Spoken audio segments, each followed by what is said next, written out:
Mfanyabiashara, kuwa makini sana na wateja wawili kwenye biashara yako. Mteja wa kwanza ni yule ambaye ndio wa kwanza kuja kukununuza kwa siku hiyo. Wa pili ni yule mteja ambaye ndio wa mwisho kukununuza kwa siku hiyo. Mteja wa kwanza wa siku ndiye ambaye anaweza akakusaidia kupata wateja wengi sana kwa siku, ama akakuharibia mstakabali mzima wa siku hiyo, ambaye mteja huyu wa kwanza tunamuita mfungua lango la biashara.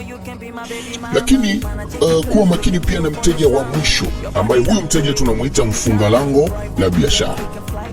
Mteja huyu wa mwisho anaweza akakupa mshangao kwenye biashara yako, aidha mshangao wa furaha ama mshangao wa huzuni.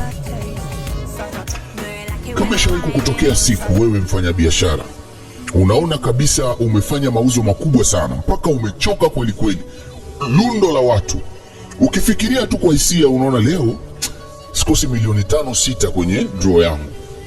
Kitu cha kustaajabisha, ukienda kufungua draw kwenye mahesabu ya kufunga sio milioni 5 au 4, unashangaa unakuta 500,000 au 6. Ishawahi kukutokea hii?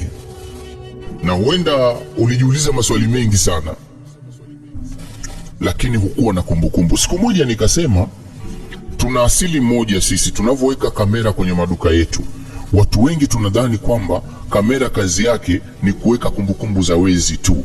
La hasha!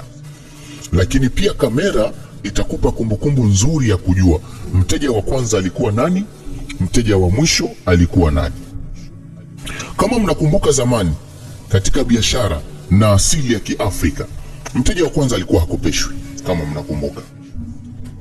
Lakini mteja wa kwanza akikupatia ile pesa haiwekwi pale kwenye draw, inawekwa upande mwingine, na manuizo yake na maneno yake yanazungumzwa pale kwenye ile fedha ya kwanza. Na mteja wa mwisho fedha yake haichanganywi kwenye draw ile moja, inawekwa kwenye draw ile ya mteja wa kwanza na maneno yake ya kuzungumza. Hii inasaidia. Ndio maana nasemaga mara nyingi, katika kitu ambacho hutakiwi kudharau, uwe una fedha uwe huna, uwe una jina uwe huna, usidharau elimu za kiroho, kwa sababu elimu za kiroho ndio taa. Yani elimu za kiroho ndio taa ya kukuongoza katika maisha yako. Watu wengi waliodharau walikuwa na majina wakajikuta ni wakubwa, lakini kubaki kwenye status hiyo kwa miaka mingi na kupanda juu ikawa shida. Matokeo yake wakajikuta wanashuka kwa sababu ya dharau. Mimi nikukaribishe tu, kuna grupu linaitwa Maombi na Mafunzo Tutaishi kwa Amani. Inaitwa Maombi kwa Mafunzo Tutaishi kwa Amani. Grupu hili unaingia bure tu, kwa sababu kuna vitu vingi tutajifunza. Kuingia ni bure, lakini tunahitaji watu ambao wana imani na profesa. Yaani uje ukiwa unaamini kwamba profesa anaweza kunitoa mahali pamoja kwenda sehemu nyingine.